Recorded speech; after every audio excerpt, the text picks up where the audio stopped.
There's something haunting about the secrets buried in the shadows of history, those whispered truths that slip through the cracks of time, waiting for the curious few brave enough to seek them. Tonight, we step into the footsteps of one such seeker, a lone scholar whose obsession with the unknown led them deep into the forgotten catacombs beneath Bravil. Picture this, the air thick with dust, the only light a flickering torch, casting eerie shapes against the crumbling stone walls. And there, hidden beneath centuries of neglect, lies a tome so ancient, its very pages seem to breathe with secrets. This is the story of the Night Mother and the Dark Brotherhood, a pact woven in blood and silence, a bond so sacred it has shaped the fate of assassins and emperors alike. But before we delve deeper, tell me, where are you listening from tonight? What hour has the clock struck in your corner of the world? Let us know in the comments below, because this journey is one we're taking together. The scholar's hands tremble as they brush the dust from the tome's cover, their pulse quickening with every whispered word they decipher. This isn't just a record of the past. It's a key to understanding the unbreakable vow between the Night Mother, the spectral matron of murder, and the Dark Brotherhood, her devoted children. Legends speak of her voice echoing in the darkness, guiding her chosen with promises of purpose and power. But what few realize is that this relationship isn't just about loyalty. It's a transaction, a sacred exchange where blood is the currency and silence is the price. The scholar knows too well the danger of uncovering such truths, yet they can't turn away, because some secrets demand to be told, even if the cost is unimaginable. What makes this pact so extraordinary isn't just its brutality, but its intimacy. The Night Mother doesn't merely command, she listens. She doesn't just demand obedience, she offers belonging. To the outcasts, the broken, the ones who have nowhere else to turn, she becomes family, and in return, they give her everything. But how did this bond begin? Who first struck the deal that would echo through the ages? The answers lie in the shadows, waiting for those daring enough to uncover them. So light a candle, settle in, and prepare to step into a world where devotion and death walk hand in hand. Because tonight, we're not just telling a story, we're unraveling a mystery that has thrived in the dark for centuries. And trust me, you won't want to miss what comes next. The scholar's breath catches in their throat as the torch sputters out, swallowed by an unnatural gust of wind. In the sudden blackness, the words they've just deciphered seem to glow behind their eyelids. Speak my name, and the void shall listen. The air grows colder, thick with the scent of old incense and something metallic, like rust or dried blood. Then it comes, a whisper so close it could be inside their own skull. You are not alone. Every hair on their arms stands upright. This isn't just an echo of history. It's alive, watching, waiting. The tome's pages rustle without a hand to touch them, as if stirred by an unseen breath. Legends claim the Night Mother's first command was more than an invitation. It was a test. To speak her name was to step onto a path with no return, to bind oneself to the void's endless hunger. But what the stories often leave out is the intimacy of that moment. This wasn't a deity shouting from the heavens. It was a murmur in the dark, a secret shared between conspirators. And now, centuries later, the scholar realizes with dawning horror that they've repeated the very words that began it all. The voice isn't just answering, it's recognizing them. Some say the Dark Brotherhood's founders heard that same whisper in the depths of despair, their lives fractured by betrayal or loss. The Night Mother didn't offer power or riches, she offered understanding. I see you, the darkness seemed to say. I choose you. That's why her followers don't merely obey, they love her. But love, in this world, has sharp edges. The scholar's hands shake as they fumble for a new light source, their mind racing. Did they stumble upon this tomb by accident, or were they led here? Because the truly chilling thought isn't that the Night Mother speaks, it's that she listens, and now, in the suffocating dark, something listens back. The scholar stumbles backward, their boots scraping against cracked stone, as the whispers coil around them like smoke. The catacombs seem to exhale, pushing them toward the surface with a force that feels less like escape and more like expulsion. Moonlight greets them like a cold blade as they burst into the open air, but the shadows don't stay behind. They cling, hissing syllables that form no language they've ever heard, yet somehow they understand. Never betray the Dark Brotherhood. Never disobey the Night Mother's word. The Five Tenets slither into their mind, not as words but as instincts, as if the very darkness has rewritten their bones. A rustle of fabric snaps their attention to the tree line. Was that a figure, hood drawn low, or just the wind toying with the leaves? The scholar's breath comes in ragged bursts, their fingers tightening around the stolen tome. But when they dare to glance down, the pages are different. The ink swims, reshapes itself into elegant, looping script corrections. Notes they never wrote now fill the margins, detailing rituals they've never read, names they've never spoken. One passage stands out, underlined in what looks like dried blood. The Night Mother does not choose the unworthy. She recognizes those already marked by the void. It's then the scholar realizes the truth. They weren't uncovering secrets. They were being tested. Every step, every trembling translation, was a trial set by unseen hands. And now, as the wind carries a faint, melodic hum, a lullaby from no human throat, they know the final lesson. Some knowledge isn't found, it finds you. The hooded figure hasn't moved. Perhaps it never will, or perhaps it's waiting to see if the scholar will run again, or finally turn and kneel. The tavern's flickering candlelight paints, shifting shadows across the stranger's face as they lean forward, their voice barely louder than the scrape of the coin against rough wood. The scholar's pulse hammers in their throat. This isn't just any token. The black hand's sigil gleams dull and heavy, its weight carrying centuries of whispered fears. Chosen, the word hangs between them like a blade on a thread. But here's the thing about choices. Sometimes they're illusions.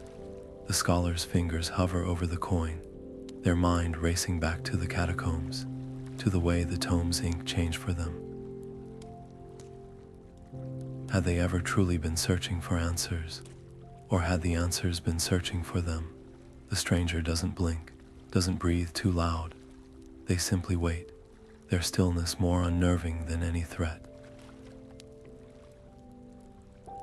Because real power isn't in the demand, it's in the silence that makes you want to obey. And then the stranger does something unexpected. They push a second object across the table. A single dried flower, brittle with age, its petals the deep crimson of old blood.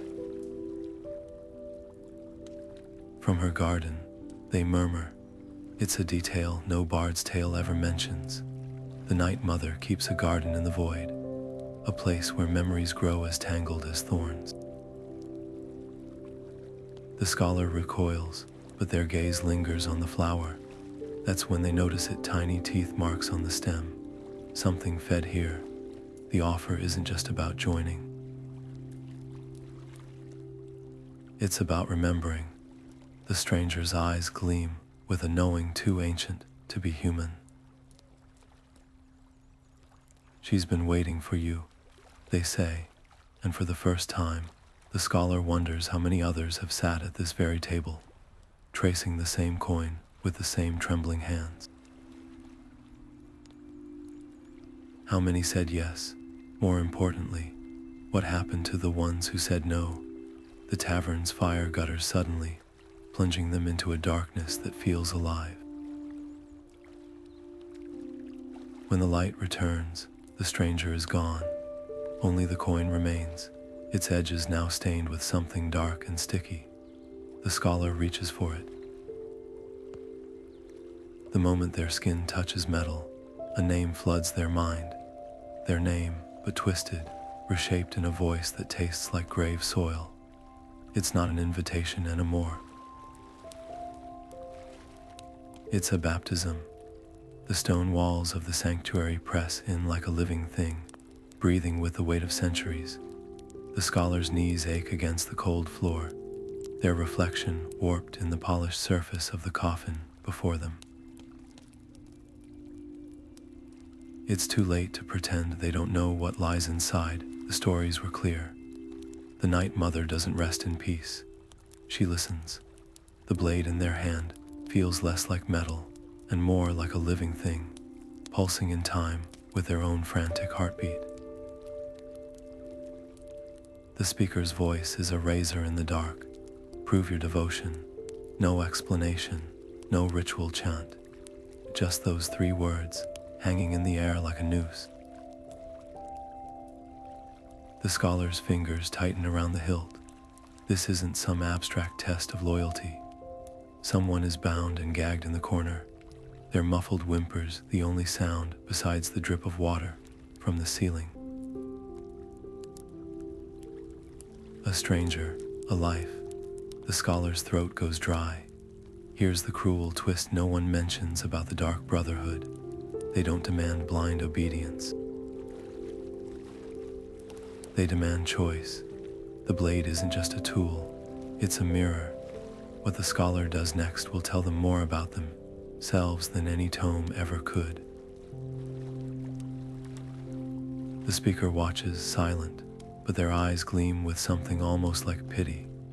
They've seen this dance before, the hesitation, the trembling, the moment when a person realizes they're not who they thought they were. The bound figure's eyes lock onto the scholar's, wide with terror, and then something shifts. The scholar expects to feel revulsion, guilt, maybe even rage. Instead, a chilling calm settles over them. The realization creeps in like dawn. They want to know what happens next. Not just about the Brotherhood's secrets, but about the version of themselves that could walk out of this room having crossed that line. The blade lifts, almost of its own accord, but then a whisper, not from the speaker, not from the coffin, from the shadows. It's the same voice from the catacombs, the one that knew their name. You've already chosen, it murmurs. The cut is just a formality. The scholar's breath catches. Is this mercy or mockery? The truth washes over them like ice water. The Brotherhood doesn't test your willingness to kill. They test your willingness to see yourself. The blade hesitates. The speaker leans in, their breath hot against the scholar's ear. Every initiate asks the same question. They murmur. What if I refuse? A pause. But no one ever asks, what if I'm wrong about what I'm refusing? The scholar's fingers go slack. The knife clatters to the floor. For one heartbeat, the room is utterly still. Then the speaker smiles, not in anger, in recognition. The coffin lid creaks open. A hand, skeletal and serene, emerges to brush the scholar's cheek. It's not the touch they expected. It's gentle, almost maternal. The bound figure in the corner vanishes not in a puff of smoke, but in a sigh, as if they were never really there at all. The scholar reels, an illusion, a spirit. The speaker's chuckle is low. The only blood spilled here tonight, they say, is your own. They tap the scholar's chest. You cut your old self away. That's the only sacrifice she ever wanted. The coffin lid slams shut. The candles snuff out, and in the darkness, the scholar finally understands. The Night Mother doesn't crave corpses. She craves converts, and they've just given her exactly what she desired. The coffin lid groans as it parts, revealing not decay, but an impossible preservation. Skin like cracked parchment, stretched over bones, lips sewn shut with thread blackened by time. Yet when the Night Mother speaks, it isn't through that motionless mouth. Her voice slithers into the scholar's skull, wrapping around their thoughts like vine roots through stone. You think this began with daggers and contracts, the words taste of myrrh and burial spices. It began with a child's breath, one that stopped too soon. Suddenly, the scholar isn't kneeling in a sanctuary. They're standing in a sunlit room where a woman cradles a lifeless body, her wails muffled by the walls of a house that no longer feels like home. The vision shifts the same woman, now cloaked in shadows, her grief hardening into something sharper. She whispers to the darkness, and the darkness answers. Not with comfort, but with terms. Bring me the ones who let my child die, she hisses, their hearts for hers. The first kill is clumsy, the 10th is ceremony. By the 100th, she no longer weeps, she collects. The scholar gasps as the vision dissolves, their fingers clawing at their own chest, as if to dig out the echo of that mother's despair. The Night Mother's corpse hasn't moved, but her voice drips with something almost like sympathy. You see now, the Dark Brotherhood wasn't built on cruelty. It was built on love that curdled when left to rot. A single stitch in her lips unravels, revealing a glimpse of teeth too sharp for any human mouth. They called me a monster, but what is a monster if not love's echo in an empty house? The air thickens with the scent of turned earth and candle wax. The scholar's reflection in the coffin's polished surface wavers, their features dissolving into the faces of countless others, assassins, thieves, broken souls who knelt where they now kneel. Each one wore a different face, but their eyes all held the same question. Is this salvation or damnation? The Night Mother's laughter is a dry rustle, like dead leaves scuttling across stone. It's both, that's the joke. The void takes everything, but first, her hand impossibly reaches out to brush the scholar's forehead. It gives you family. The touch burns like frostbite. The scholar's vision whites out, and for a heartbeat, they are everywhere at once. The catacombs, the tavern, the sunlit room where it all began. They see the first blade ever offered in her name, its edge dulled by use. They hear the first lie ever whispered to a target. Your child is safe. Come with me. And beneath it all, they feel the pulse of something vast and hungry, cradling the Night Mother's grief like a lullaby. When the scholar blinks back to the present, the coffin is closed. The sanctuary is empty. Their hands are clean, but their skin hums with a new awareness, as if their blood has been replaced with something darker, something older. Somewhere, a door clicks shut, The Night Mother's final words linger, sticky as spider silk. Welcome home. The scholar's fingers trace the jagged script burned into the ancient parchment, each stroke of ink pulsing like a slow heartbeat under their touch. These aren't just rules, they're living things, breathing with the weight of centuries. The first tenet glows faintly in the dim light. Never betray the family. Simple words, but the parchment shudders as they read them aloud, as if the very air recoils at the thought of violation. The scholar's throat tightens. This isn't a warning, it's a promise. Betrayal doesn't earn exile. It earns an eternity spent known. To the Night Mother, to the void, to every shadow that ever clung to a killer's heels. Then comes the second tenet. Never disobey the Night Mother's word. The ink here isn't black but a deep, rusted red, flaking like dried blood. Legends whisper of initiates who hesitated, who questioned her commands. Their fates aren't recorded, but the parchment's margins crawl with tiny, frantic sketches, figures writhing in darkness, mouths frozen in silent screams.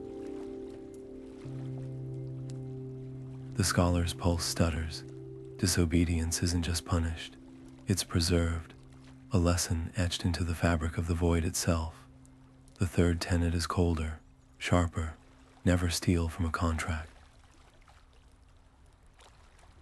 No flowery language, no poetic threats, just the stark image of a coin split in half, its edges jagged as broken teeth. The scholar knows this one. The Brotherhood's gold isn't currency. It's a covenant. To steal is to spit on the Night Mother's gift, and her gifts, well, they have a way of taking back. But it's the fourth tenet that makes the scholar's breath hitch. Never kill a fellow sibling. The words twist like vines, curling around a single, grotesque illustration, a figure strung up by their own entrails, dangling above an endless pit. The punishment isn't just death. It's participation. The void doesn't discard the guilty, it recycles them. And then, the fifth. The ink here is fresh, glistening. Never reveal the secrets of the Brotherhood. The scholar leans closer, too close. The parchment moves, curling around their wrist like a lover's hand. For one dizzying second, they see it. 1,000 tongues nailed to 1,000 doors. A chorus of muffled screams. The message is clear. Secrets aren't just kept. They're alive, and they hunger. The scholar jerks back, but the damage is done. The tenets aren't just words on a page anymore. They are in their blood, humming like a second heartbeat, because now they understand the true horror. These rules aren't chains to bind the guilty. They're invitations. Every tenet broken is another step deeper into the dark, another thread stitching the breaker into the Night Mother's tapestry. The scholar's hands shake. They came seeking knowledge, but the void doesn't give answers. It gives choices, and some choices don't have exits. The cobblestones are slick with rain as the scholar ducks into an alley, their fingers clenched around the dagger's hilt. The name echoes in their skull like a funeral bell. Marwyn Tane, a merchant with a penchant for rare books and debts left unpaid. The Night Mother's whisper coils around their thoughts, sweet as poisoned honey. He's just beyond the next lamplight. Walk softly, little shadow, but the scholar's breath hitches. This isn't some specter in a tomb or a phantom in the dark. This is a man humming off-key as he locks his shop, his breath fogging in the chill air. A man who doesn't see death coming. The blade feels heavier now, its edge humming with a hunger that isn't theirs. They've studied murder in dusty tomes, traced its history through ink and parchment, But this is alive. The weight of the act presses down, not as fear, but as awareness. Every footstep, every rustle of fabric, every beat of their own heart is suddenly loud. The Night Mother's voice sharpens. You hesitate. Why? His hands are no cleaner than yours will be. The scholar flinches. It's true. The contract mentioned the merchant's sins. Stolen fortunes, broken lives, but is that justice or just an excuse? A shadow shifts across the street. The scholar freezes. Marwyn pauses, squinting into the gloom. For one terrible second, their eyes meet. The merchant's face is ordinary, wrinkled with age, eyes tired, not a monster, just a man. The Night Mother's laugh is a razor's edge. Ah, you wanted him to be cruel, to make it easy. The scholar's grip tightens. That's the lie, isn't it? The stories never mention the marks who laugh with children or pat stray dogs. The Brotherhood doesn't deal in monsters, it deals in people. Marwyn turns the key in his lock. The scholar's muscles tense. This is the moment, leap or linger. The Night Mother's voice drops to a murmur, almost gentle. You think this is about ending a life. It's not. It's about beginning yours. The dagger trembles. The scholar's mind races back to the sanctuary, to the coffin's whispered truths. The choice was never about killing. It was about seeing the world as it is, not as they wished it to be. The merchant's shadow stretches long in the lamplight. The scholar steps forward, not with the swiftness of an assassin, but the inevitability of a shadow falling across the sun. Marwyn doesn't scream, doesn't run. He simply sighs, as if he's been expecting this. Took you long enough, he mutters. The scholar's blade hesitates. That's when they notice it, the faintest flicker of relief in the man's eyes, like a debtor finally settling a score. The Night Mother's whisper curls around them both. Every contract is a secret, even from the one who holds the knife. The scholar's arm moves, not because they want it to, because it's time. The lamp gutters out. The street holds its breath, and in the darkness, something older than guilt or mercy watches, waiting to see what the scholar will do next, not with the blade. With the truth, the blood won't wash off, not the merchants that vanished with the rain, but the memory of it, sticky and bright under the moonlight. The scholar scrubs their hands raw in the basin, yet the phantom warmth lingers, pulsing like a second heartbeat. When they close their eyes, Marwyn's face floats behind their lids, but it's not the fear they expected to see there. It's relief. That's the cruelest trick of all. The way a dying man's eyes can make you feel like the answer to a prayer you never heard. Sleep brings no reprieve. The dreams are worse. Corridors lined with doors, each one creaking open to reveal Marin sitting at a desk, scribbling in a ledger that never fills. He looks up, smiles, and says the same thing every time. You still don't understand the contract, do you? The scholar jerks awake, sweat-drenched, to find a single black feather on their pillow. The Night Mother's voice slithers through the dark, amused. The dead are such chatterboxes. Pay them no mind, but the scholar can't stop listening. Because Marwyn wasn't just a target. He was a thread in a tapestry they're only beginning to see. Dawn finds them hunched over the stolen tome, desperate for answers. The pages rustle on their own, flipping to an illustration they'd missed before. A faceless figure kneeling before a shadow, offering up not a weapon, but a question. The caption beneath is etched in that same rust-red ink. The void tests twice. First your hand, then your heart. The scholar's breath hitches. Was the kill just the beginning? That's when the note appears. No hand delivers it. One moment the desk is bare. The next, a slip of parchment lies there, the ink still glistening. The void knows your hesitation. The words aren't a threat. They're a challenge. The Night Mother's whisper curls around them, softer now, almost tender. You think doubt makes you weak. But weakness would be clinging to certainty, like a child to a blanket. The scholar's fingers tremble as they trace the note's edge. This isn't the script they read in the legends. The unshakable assassin, the unwavering devotion. A realization creeps in, colder than the grave. The Brotherhood doesn't erase doubt. It feeds on it.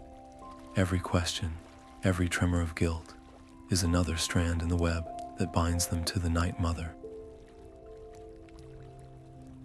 Because absolute loyalty isn't born from blind obedience. It's forged in the fire of choosing, again and again, to stay. The scholar's reflection in the window wavers, their features dissolving into the faces of countless others who stood at this same crossroads. Some turned back, some ran, and some leaned into the dark and whispered, "What else do you want me to see?" The air in the sanctuary hums with tension, thick enough to choke on. The speaker's silhouette looms over the scholar, their features sharp as a blade's edge in the flickering candlelight. Doubt is death, they whisper, but it isn't a threat. It's a diagnosis. The scholar's hesitation hasn't gone unnoticed. The Night Mother's gifts aren't given lightly, and her patience, while vast, isn't infinite. A single gloved hand extends, offering not a weapon this time, but a slip of parchment sealed with wax the color of a bruise.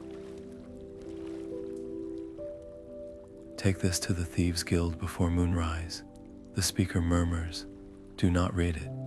Do not falter, and above all, do not ask why." The weight of the unspoken truth settles like a stone in the scholar's gut. They've studied enough history to know what happens when the Dark Brotherhood and the Thieves' Guild collide, streets running red, whispers turning to screams, alliances crumbling like old bone. This isn't just a message, it's a spark tossed into dry tinder. The speaker's gaze lingers, sharp enough to flay skin from flesh. You wonder if this is a test, they say, tilting their head. It's not. Tests are for children. This is a choice. The journey through the city's underbelly feels different tonight. Every shadow leans in too close. Every alleyway seems to narrow behind the scholar, as if the very walls are hurting them forward. The parchment burns against their chest, its seal pulsing faintly, like a second heartbeat. They could open it. They want to, but the Night Mother's voice curls around their thoughts, gentle as a noose. Some truths aren't yours to know. The Thieves' Guild's hideout is a crumbling tavern, its sign creaking in the wind like a gallows rope. The moment the scholar steps inside, the room falls silent. Dozens of eyes lock onto them, not with hostility, but with something worse, recognition. The guildmaster rises, their grin all teeth and no warmth. "Ah," they drawl, plucking the parchment from the scholar's trembling fingers. Right on time, the wax cracks with a sound like breaking bone. What happens next isn't war, it's worse. The guildmaster reads the message, then laughs, a sound so rich with delight it chills the blood. "Tell your mother thank you," they purr, tucking the parchment into their sleeve. "And tell her we accept." The scholar's mouth goes dry. This wasn't a provocation. It was an invitation. The speaker waits at the sanctuary door, their smile a thin, knowing curve. You delivered it, then, they ask, though they already know the answer. The scholar nods, their voice ash in their throat. Good, the speaker murmurs, stepping aside to reveal the coffin. Its lid already open. The Night Mother's hand stretches out, palm upturned, waiting. Now you understand, the speaker says softly. Doubt isn't death, it's the beginning. The scholar's knees hit the stone floor, not in surrender, in understanding. The choice was never about loyalty or betrayal. It was about seeing the web for what it truly was and choosing, willingly, to become part of its design. The Night Mother's fingers brush their forehead, and for the first time, the scholar doesn't flinch. Somewhere in the city, a fire erupts. Somewhere in the dark, a guildmaster smiles. And somewhere in the scholar's chest, something old and hungry finally wakes up. The parchment crackles under the scholar's fingers, its edges brittle as old bone. They found it tucked behind a loose brick in the sanctuary wall, not hidden, not really, more like left. The ink is faded, but the words still sting. The first life taken was not in vengeance, but in trade. The scholar's breath catches. All this time, they'd believed the Night Mother's grief birthed the Brotherhood, but the truth slithers deeper. The next line is worse. She did not weep when her child died. She bargained. The scholar's vision blurs. They've seen the frescoes. The mourning mother, the candlelit vigil, lies, every one of them, because the Night Mother didn't just accept the void's offer. She negotiated, her child's soul for immortality, her tears for a throne in the dark. The Brotherhood wasn't born from loss, it was purchased. A floorboard creaks. The scholar whirls, but the sanctuary is empty. Yet the air thrums with something, not a presence, but a pause, as if the very shadows are holding their breath, waiting to see what they'll do next. Because here's the thing about forbidden knowledge. It's never just information. It's a lit fuse. The scholar's hands tremble. They could burn the parchment. They should, but the words cling like cobwebs. The first contract was signed in her own blood, the second in yours. That's when the realization hits. The Night Mothers whisper in the catacombs, the way the tome's ink changed for them. It wasn't chance. It was enrollment. Every step, every kill, every sleepless night wrestling with doubt was part of the payment. The scholar's throat tightens. They thought they were uncovering secrets, but secrets, like shadows, only exist when something is casting them. A cold laugh echoes, not from the coffin, but from the scholar's own lips. A laugh they don't remember choosing. The parchment crumbles to ash, but the words linger, seared into their mind. The Brotherhood doesn't serve death. It farms it. The scholar staggers back. All those contracts, all those lives not offerings to the void, currency, and the Night Mother. She's not just a matron. She's a merchant. The candle snuffs out. In the sudden dark, a new voice whispers, young, bright, horribly familiar. You were always better at finding things than letting them lie. The scholar freezes. They know that voice. It's theirs, but not as it is now, as it was before. The truth coils around them, venomous and sweet. The Night Mother didn't just cheat death. She split the difference, and every soul the Brotherhood reaps. It's not just a job, it's interest. The scholar's knees buckle. They came searching for answers.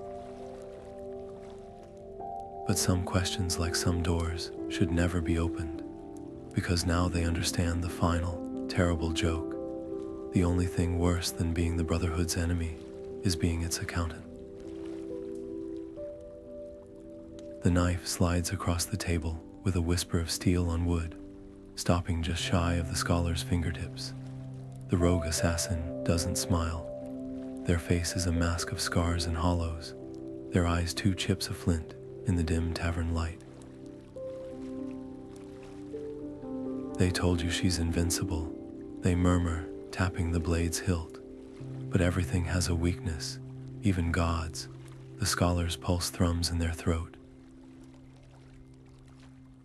They've heard the legends, the Night Mother's heart, plucked from her corpse before burial, preserved in a reliquary of black glass, a myth, a bedtime story to frighten initiates. Yet here it is, sketched in charcoal on a scrap of parchment. The assassin flips toward them, a vault beneath the Bravil sanctuary, its entrance hidden behind a mosaic of her weeping face. It's not a heart, the assassin hisses, leaning close enough for the scholar to smell the grave dirt clinging to their clothes. It's a contract, the original one. The first soul she traded to the void. Their grin is all teeth. Burn it, and the whole damn pact unravels. The scholar's fingers twitch. Freedom. The word tastes like cold water after a desert march. No more whispers in the dark, no more blood on their hands, but the assassin misreads the hesitation. Afraid of her, they sneer. She's just a corpse with good PR. The scholar says nothing. It's not the Night Mother they fear. It's the emptiness after. Who are they without the Brotherhood's shadows to define them? Without her voice in their skull, reminding them they belong, the assassin's hand clamps down on their wrist, brittle as a bird's wing. You think you're the first she's tempted with family. With purpose, their voice cracks. I had a name before she took it, a life. For the first time, the scholar sees it, the flicker beneath the fury, not hatred. Homesickness. The assassin doesn't want to destroy the Night Mother. They want to go home. Silence stretches like a noose. The scholar picks up the knife. Not to agree, to test its weight. The metal hums against their palm, warm as living flesh. The Night Mother's voice coils around their thoughts, lazy as a cat's stretch. Oh, little shadow, she sighs. Did you really think I wouldn't know? The scholar goes very still. Of course she knew. The assassin's offer, the vault's location, all of it laid out like a feast. Because here's the truth no rogue ever admits. Leaving the Brotherhood isn't forbidden. It's part of the ritual. The knife clatters to the table. The assassin pales. They understand now, too late. The Night Mother doesn't punish betrayal. She collects it. Every rebel, every runaway, they are all just threads in her tapestry. Proof that even defiance bows to her design. The scholar meets the assassin's widening eyes and feels something worse than pity. Recognition. This isn't an escape. It's another test. And the scholar. They already know their answer. The tavern door blows open on a wind that smells of turned earth. The assassin bolts. The scholar doesn't watch them run. They are too busy listening to the new whisper in their ear. Not the Night Mother's, theirs. Next time, it murmurs, you'll take the knife and the terrible part. They believe it. The blood-red moon stains the cobblestones like spilled wine as the scholar kneels beside the rogue, their hands trembling over the crude circle, etched in salt and shattered bone. The ritual dagger gleams between them, its edge hungry. The rogue's voice is a rasp, their fingers tracing symbols older than the Brotherhood itself. This isn't just about cutting ties, They whisper, "It's about cutting her." The air curdles, thick with the scent of rust and rotting petals. Somewhere deep in the sanctuary, the coffin groans, not the sound of wood straining, but of something stirring inside. The first syllable of the incantation leaves the scholar's lips, and the ground heaves. Shadows peel from the walls like wet parchment, twisting into shapes too thin, too long to be human. The Night Mother's voice erupts from the dark, not as a whisper this time, but a screech, raw as a gutted throat. "You think salt and spite can undo me?" The coffin lid cracks open, inch by inch, her skeletal fingers clawing at the air.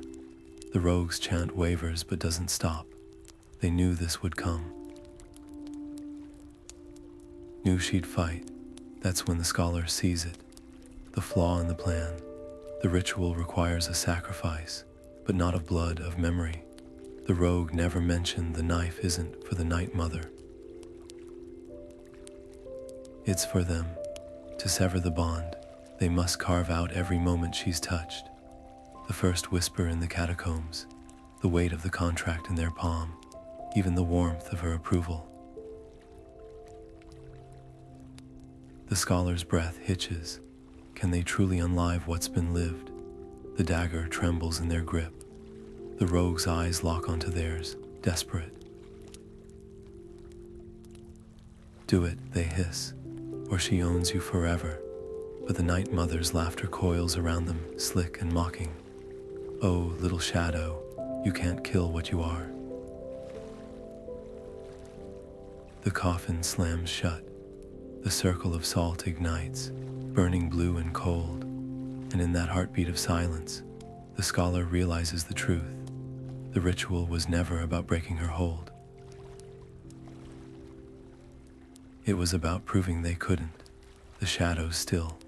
The moon bleeds back to silver, and the Night Mother's final whisper lingers, soft as a lullaby. "Welcome back." The walls scream as they crumble, stone cracking like old bones under the Night Mother's wrath. The scholar stumbles over fallen masonry, the rogue's hand slick with blood as it grips their wrist. "Run." The word barely leaves the rogue's lips before the ceiling above them shatters, raining down shards of stained glass that gleam like teeth in the moonlight.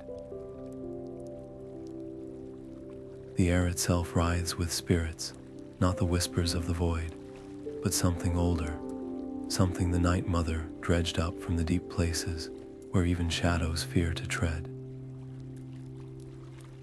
They howl not in rage, but in hunger. The rogue's boot catches on a broken altar. They go down hard, their leg twisted at a cruel angle. The scholar skids to a halt, reaching back, but the rogue shoves the relic into their hands instead. A sliver of black glass, cold as a grave and humming with a pulse that isn't a heartbeat. "Finish it," the rogue gasps, their eyes reflecting the approaching storm of spirits. "Before she finishes us." The scholar's fingers close around the relic. This isn't just glass. It's the first contract, the original sin. The weight of it is unbearable, not physically, but morally. To destroy it would unravel the Brotherhood's very existence. But to wield it, that would make them something worse than an assassin, something worse than a rogue. The void yawns before them, a maw of absolute dark. It doesn't beckon, it waits.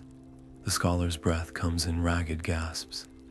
They always thought the hardest choice would be pulling the trigger, but standing here, relic in hand, they realize the truth. The real test was never about killing. It was about deciding what to kill for. The rogue's voice is barely audible over the wail of the spirits. "Choose." The scholar turns the relic over in their palm. The glass isn't black, they realize. It's empty. A window, not a weapon, and through it, they see not the Night Mother's fury, not the void's judgment, but the face of a grieving woman holding a lifeless child. Not a monster, just a mother who loved too much and bargained too hard. The spirits freeze mid-lunge, the sanctuary holds its breath, and the scholar does the one thing no one expected. They drop the relic. It doesn't shatter. It sings, a note so pure it cracks the earth beneath their feet. The Night Mother's scream is deafening, but beneath it, something else. Something like relief. The scholar staggers back as the void surges forward, not to consume, but to collect. The contract, the relic, the whispers, all of it dissolving into the dark like ink in water. The rogue's hand finds theirs. What did you do? The scholar watches the last of the glass vanish. I gave it back. Above them, the stars blink out one by one. Not in anger, in acknowledgement, because some debts aren't meant to be paid. They're meant to be forgiven. The air itself seems to hold its breath as the Night Mother's specter materializes, her form woven from smoke and centuries of whispered fears. Her hollow eyes burn with a light that isn't fire but absence, the kind of dark that swallows stars. You've danced along the edge of my knife long enough. Her voice rasps, not from her sewn-shut lips, but from the cracks in the stone, the spaces between the scholar's ribs. Now choose, stand at my side in the void's embrace, or become less than a footnote in the tales they'll never tell. The relic in the scholar's palm thrums, its pulse syncopated with their own racing heart. Shatter it, and her power unravels. Clutch it, and they become something more. But here's the cruel twist the legends never mention. The Night Mother doesn't bargain in threats. She bargains in truths. The scholar's fingers tighten around the glass, their reflection warping in its surface, except it isn't their face staring back. It's 1,000 faces, all theirs, all different. A version who ran, a version who knelt, a version who never left the catacombs at all. The specter's laughter is the sound of pages tearing. You think this is about power? Look closer. The relic's surface shimmers, revealing not the future, but the past. The scholar as a child, clutching a stolen book under a blanket fort. The scholar as a young adult, tracing the Brotherhood's sigil in a library's dust. Every step, every choice, leading here. The Night Mother's voice softens, almost tender. You were never seeking me, you were seeking yourself. The relic isn't a weapon, it's a mirror, and in its depths, the scholar finally sees the real choice. Not whether to destroy the Night Mother, but whether to forgive her. The specter extends a hand, skeletal fingers curled like a question mark. The void doesn't demand obedience, it demands honesty. The scholar's breath hitches. They could smash the relic, watch her fade into myth. But the weight of the glass isn't just in their hand, it's in their chest, pressing against the space where doubt used to live. Because here's the secret, the Night Mother never tells her children. The strongest chains aren't forged in the dark. They're forged in the moment you realize no one made you put them on. The relic slips from their fingers not to shatter, but to float, suspended between them like a held breath. The Night Mother's hollow eyes widen. For the first time in centuries, she looks surprised. The scholar doesn't reach for the glass, doesn't kneel. They simply say the one thing she never expected. I choose neither. Silence, then, a sound like 1,000 locks clicking open. The specter's form wavers, her edges fraying into smoke, not in anger, in release. The relic dissolves into motes of light, and with it, the weight in the scholar's chest. The Night Mother's final whisper isn't a curse, it's a gift. Then you've learned what I never could. The shadows retreat, the air clears, and somewhere, deep in the void, something older than the Night Mother stirs. Not in wrath, but in curiosity. Because the scholar didn't break the cycle, they stepped outside it, and that's a story even the darkness hasn't heard before. The glass shatters with a scream that isn't the scholar's. It's the sound of centuries unraveling, of threads snapping one by one in the tapestry of the dark. The Night Mother's form fractures like a mirror struck by lightning, her silhouette dissolving not into nothingness, but into thousands of wisping shadows, each one carrying a fragment of her voice. You think this is over. The fragments hiss, scattering like ashes on the wind. The void remembers. Around them, the Brotherhood's members stagger, their hands flying to their throats, as if something lodged there for years has finally been coughed up. Their eyes, once glazed with devotion, blink clear-wide with horror, with grief, with the dawning realization of what they've done. The scholar's knees hit the ground, the relic shards cutting into their palms. Blood beads, dark as the ink of those long-dead contracts, but the pain is distant, hollow, because the truth settles like dust after an explosion. They didn't just break the Night Mother's hold. They broke the balance. The sanctuary walls groan, cracks spider webbing through the stone. Without her presence, the void doesn't retreat. It leaks, seeping into the cracks between worlds, hungry and unmoored. A hand grabs the scholar's shoulder. The rogue, their face streaked with soot and something wetter, tighter. Look, they rasp, pointing to the nearest assassin. The man is trembling, not from fear, but from something worse with drawl. His fingers twitch toward a dagger that isn't there, his breath coming in ragged gasps. She wasn't just their matron, the rogue whispers. She was their anchor, and that's when the scholar understands the cost. The Night Mother wasn't just a tyrant. She was a containment, a way to channel the void's hunger into rituals, into rules, into something that could be controlled. Now, with her gone, the hunger has no shape, no direction. Somewhere in the ruins, a child's laugh rings out high, sweet, and utterly wrong. The scholar whirls, but the sound vanishes, leaving only a single black feather drifting to the ground. The rogue's grip tightens. What have we done? The question hangs in the air, heavier than any blade, because the answer isn't in the crumbling sanctuary, or in the trembling assassins, or even in the scholar's own bloodied hands. It's in the silence that follows, the kind of silence that doesn't mean peace. It means the storm is just beginning.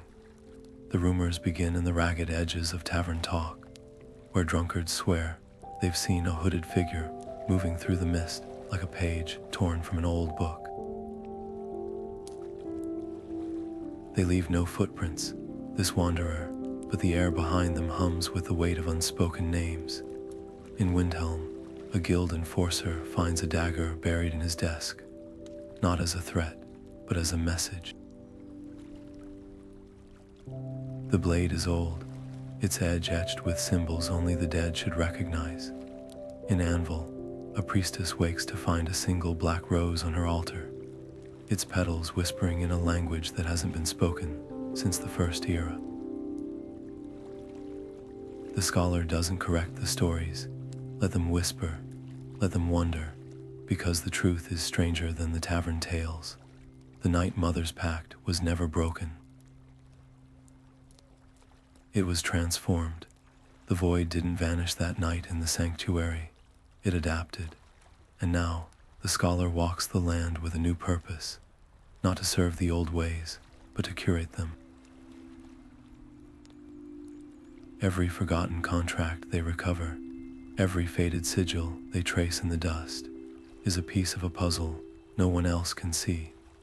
In a dusty cellar beneath the ruins of Bravil, the scholar kneels before a mosaic older than the empire itself. The tiles depict a mother and child, their faces blurred by time, their hands clasped around something too damaged to recognize. But the scholar knows. They press their palm to the empty space between the figures, and the stone shivers. A voice, neither kind nor cruel, murmurs from the cracks. You were always better at listening than obeying.